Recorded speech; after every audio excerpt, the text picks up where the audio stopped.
DMMP को जर्निङमा learnings त अब कति भयो त्यो त अब भनेरै साध्य छ। मिस्टेक्सको कुरामा चाहिँ त्यही कन्सिस्टेन्ट हुन चाहिँ सुरुमा एकदमै च्यालेन्जिङ भइहाल्छ। अब एकदम कम्फर्ट जोनमा बसेको बानी त्यो सँगसँगै टाइम म्यानेजमेन्टमा पनि, किनकि पहिला चाहिँ अरूकोमा काम गरेको उनीहरूले अब ल आज दिनभरिमा यो काम है तिम्रो भन्ने खालको एउटा डेजिग्नेटेड थियो अनि वर्किङ आवर हुन्थ्यो। त्यो भएको भएर चाहिँ ल यतिसम्म काम गर्ने त्यसपछि त जे गरे पनि भयो नि भने जस्तो चाहिँ हुन्थ्यो भने अहिले आफ्नै गर्छु आफूले नै के गर्छु भन्ने एउटा नयाँ स्टार्ट हुँदाखेरि चाहिँ त्यो टाइम म्यानेज गर्नु चाहिँ अफिस टाइम सुरु भयो 10 बजे भने जस्तो पनि फिल नहुने, बेलुका पनि अब 5 बजेपछि सक्यो भने जस्तो नहुने, काम गरेपछि कि बेलुका पनि गरे हो कि बिहान टाइममा सुरु नहुने, एकदम जम्बल्ड भइरहेको थियो। त्यो डिएमएपीको फर्स्ट र सेकेन्ड मन्थसम्मै चाहिँ एकदम टाइम म्यानेज गर्न चाहिँ धेरै नै गाह्रो भइरहेको थियो। हाम्रो ग्रेजुएसन यो आज जुन भइरहेछ आजभन्दा लगभग 2 हप्ता अगाडि मेरो मास्टर्सको पनि थर्ड सेमेस्टरको असाइनमेन्टको जुन डेडलाइन आइरहेको थियो, त्यो दुईटालाई एकदम सँगसँगै अब हामीले यताको असाइनमेन्टहरू पनि सघाउनु पर्ने उताको पनि सघाउनु पर्ने जस्तो भइरहेको थियो। जस लास्टमा चाहिँ अलिक राम्रोसँग टाइम म्यानेज गर्दै गरियो। अब विन्सको कुरा गर्दाखेरि आइएम ह्याप्पी टु सेयर, मैले 2 जना क्लाइन्टसँग चाहिँ लगभग क्लोज गरिसकेको छु। र यदि तपाईँ डिजिटल मार्केटिङ सिक्न चाहनुहुन्छ भने म तपाईँलाई मेरो अपकमिङ फ्री डिजिटल मार्केटिङ वर्कसपमा इन्भाइट गर्न चाहन्छु।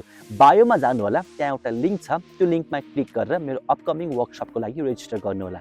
C you inside the workshop.